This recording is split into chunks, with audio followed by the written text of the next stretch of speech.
Hey everybody, it's Josh from American Iron Offroad, and I'm here to introduce you to all the products that American Iron offers. Here at American Iron, we proudly design everything in-house in Moberly, Missouri. In front of me I have a 1401. It fits the Dodge models with the AAM axle from 2013.5 to current. It features the double-ended studs like the previous gen Dodges do, and the cap is just slightly smaller to fit the inside of that joint instead of the outside. Every American Iron product starts with the foundation of biomechanics, which is the study of how the body moves and functions efficiently. My background is actually in physical therapy, 16 years as a therapist, and so all the design features from a ball joint delete system stem from biomechanics.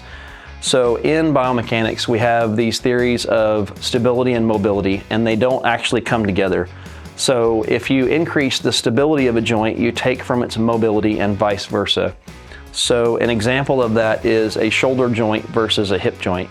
Shoulder joint is very, very mobile, but it's not very stable. So that's why we walk on our feet with our hips being stable, and we don't walk on our hands very well because the shoulder is very mobile, but it's not very stable. So a shoulder essentially would be an IFS joint, and a solid axle joint needs to act more like a hip and be more stable with less mobility. Essentially, a ball joint delete system is a modernized kingpin, if you want to think about it that way. Kingpin strength with the convenience of a ball joint. So here on the cutaway you can see we have double-ended studs, so it's retained top and bottom with a spherical that's inside of a cup, as you can see on the cutaway.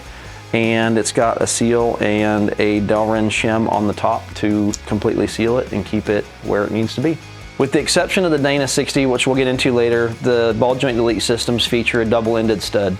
So the reason for that is in the event of a U-joint failure or a yoke or shaft failure, those things rotate right up here as the vehicle's going forward and back. So if and when that fails, it hits the top of the joint on a typical ball joint, and the stud and the ball are all one piece in a ball joint. So when it's contacted, it literally exits the bottom of the housing. So with the delete system, since it's captured on the top and the bottom, if the shaft or the U-joint gets mangled in an event of a failure, it can hit the top and it's retained, it does not come out. So that thing is fixed and it's not going anywhere. So I want to talk to you a little bit about the double-ended studs in the ball joint delete systems versus a typical ball joint that we see. So in a ball joint delete system, these two pieces are separate. And in a traditional ball joint, that piece is all one piece with the ball and the stud together, pressed into a body. The lower joint is responsible for positioning the knuckle in a vertical position, and the upper is actually responsible for providing a rotational axis for that knuckle. So in the delete system, the way it functions on the lower, it's still responsible for positioning the outer knuckle vertically. The upper is actually responsible for setting the rotational axis just like our typical ball joint, but we don't have a telescopic stud like a regular upper ball joint. A regular upper ball joint actually has play in the assembly to account for casting variances in the C and the knuckle. We don't design things that way. The joints that we design do not have play inside the joint to account for the variances. We account for the variances in the top of the stud, hence the double-ended stud design. The other benefit of that is after you assemble, you can actually control the steering firmness through the adjustable axial load feature that the ball joint delete systems have by this one single nut on the very top ball joint.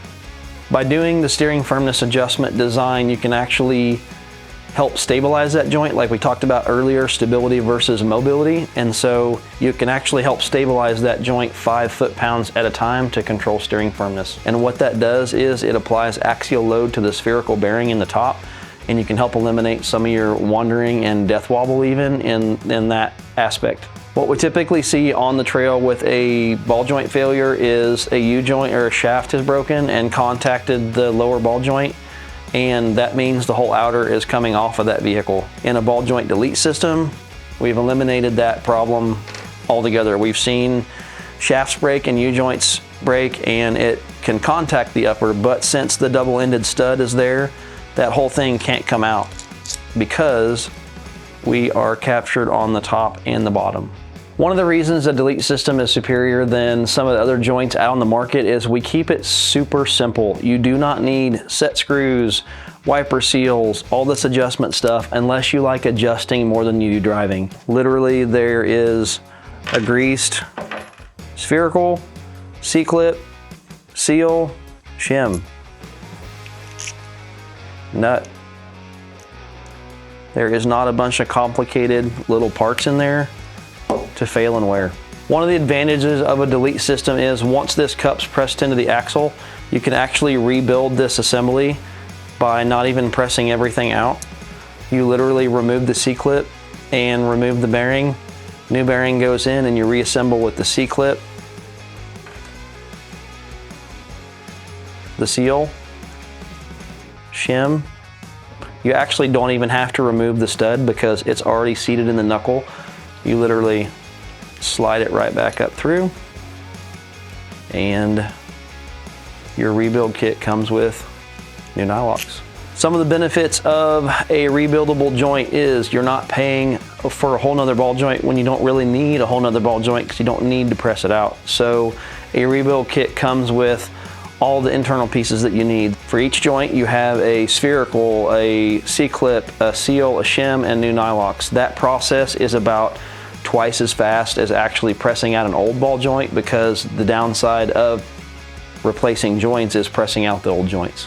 When you press out old joints, the C hole actually loses material each time. So each ball joint that you put in has to be incrementally larger because you're actually removing material from that C when that old ball joint comes out. At American Iron, we have a no BS warranty policy. If it's under 30,000 miles or 2 years, we replace everything in the joint for free. With your guys' support behind the American Iron line of products, it's launched us to levels that I never thought we would reach. I started this from a spare bedroom in a house that I first owned, so I truly appreciate it. It means a lot. Thanks for watching, guys. If you have any questions, leave them in the comments below, or you can send us an email through our website at americanironoffroad.com.